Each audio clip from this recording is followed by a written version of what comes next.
Assalamualaikum warahmatullahi wabarakatuh. Insya Allah besok pagi saya akan berangkat dari Yogyakarta menuju Bandar Lampung menggunakan transportasi darat Damri, badan usaha milik negara yang bergerak di bidang transportasi darat. Karena saya mendapat jadwal mengajar di Universitas Bandar Lampung dengan mata kuliah pengantar arsitektur, dan juga ada tugas sebagai ketua tim identifikasi bangunan cagar budaya di Kota Bandar Lampung. Mudah-mudahan kedua tugas ini dapat terlaksana dengan baik dan menjadi satu sarana untuk beribadah, khususnya pada mata kuliah pengantar arsitektur, karena saya secara pribadi menganggap arsitektur itu adalah satu bangunan moral. Jadi kata arsitektur itu bisa dipisah menjadi 3. Arci berhubungan dengan ars, singgasana pencipta. Tek berhubungan dengan teknologi. Tur berhubungan dengan struktur. Jadi teknologi struktur dari singgasana pencipta itu berada pada manusia. Maka lambang arsitektur di buku Newport itu melambangkan manusia yang merentangkan kedua tangannya dan kakinya.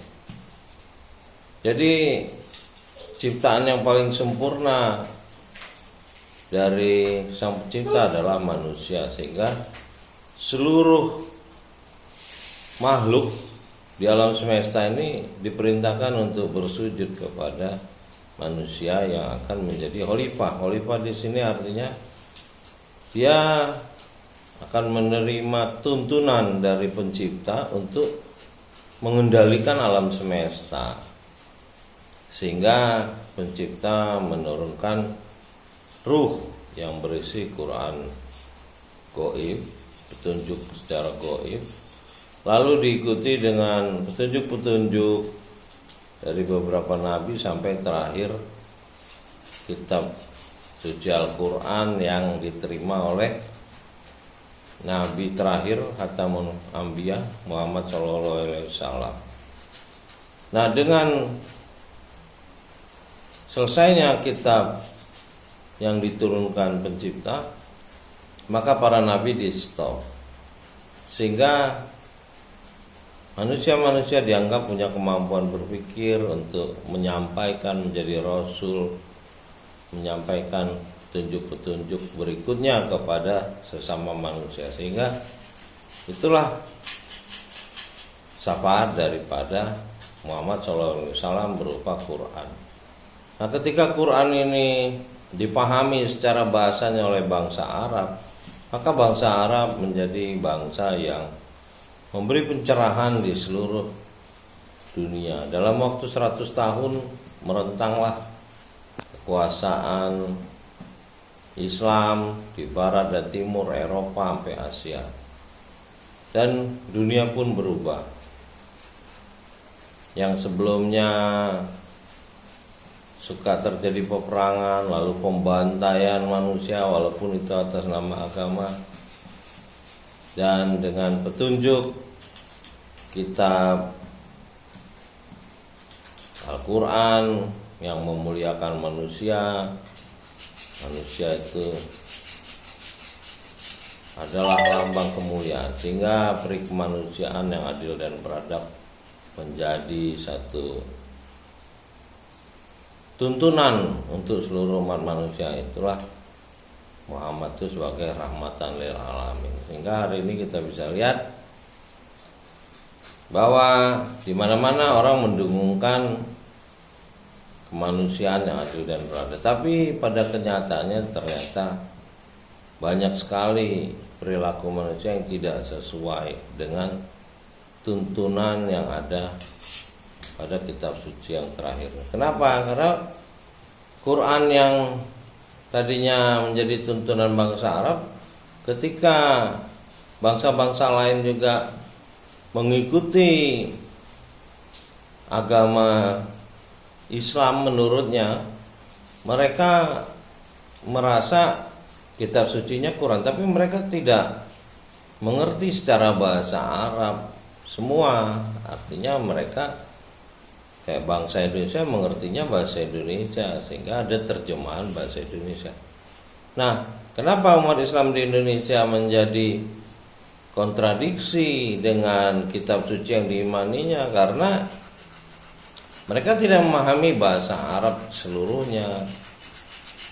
Artinya tidak semua orang bisa berbahasa Arab. Lalu harusnya mereka membaca terjemahan Quran dalam bahasa Indonesia, sehingga dari kecil anak-anak itu sudah belajar membaca.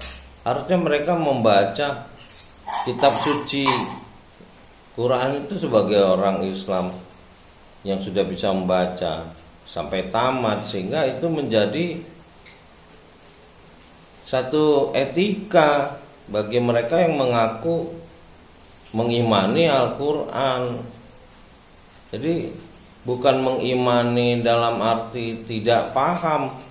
Seperti sekarang banyak sekali orang Islam yang percaya membaca surat Yasin, tapi bukan isi surat Yasin itu yang mereka pahami, tapi semacam ada iman kepada kitabnya, tapi dalam bentuk yang bukan pemahaman perintah pencipta di situ, tapi adalah semacam menuhankan bacaan itu jadi kayak mantra gitu, sehingga adanya energi negatif yang digunakan dari membaca itu yang bisa mencelakakan manusia lain. Nah, kesalahan penggunaan kitab suci seperti ini berlaku umum, yang dianggap punya kekuatan. Ya memang ada kekuatan gaib itu, tapi bukan itu yang dimaksud oleh perintah menyampaikan peringatan yang ada di dalam Al-Quran itu sebagai tuntunan untuk para utusan itu di wal asri, saling menyampaikan yang benar dan sabar. Jadi perintah kepada manusia setelah para nabi ditutup, maka adalah menyampaikan peringatan seperti yang ada di dalam wal asri. Kita harus saling mengingatkan dalam kebenaran dan kesabaran menghadapi musuh manusia yang jelas-jelas musuh manusia, yang suka membunuh manusia itu para iblis, setan, penjahat gitu, yang memang tidak suka dari awal ketika penciptaan manusia sebagai makhluk yang mulia. Saya rasa itu sedikit yang dapat saya sampaikan. Mudah-mudahan sharing ini bisa kita meningkatkan kemampuan membaca Quran terjemahan, sehingga antara iman dan amal bagi mereka yang mengimani pencipta Iqra bismi rabbikal ladzi khalaq bisa mendapatkan satu kekuatan yang menolong. Assalamualaikum warahmatullahi wabarakatuh. Dari Kampung Pembaca Quran Terjemahan, Ireng-Ireng Saraban, RT 05 Panggung Harjo, Sewon, Bantul, Yogyakarta, Negara Samudra. Amin.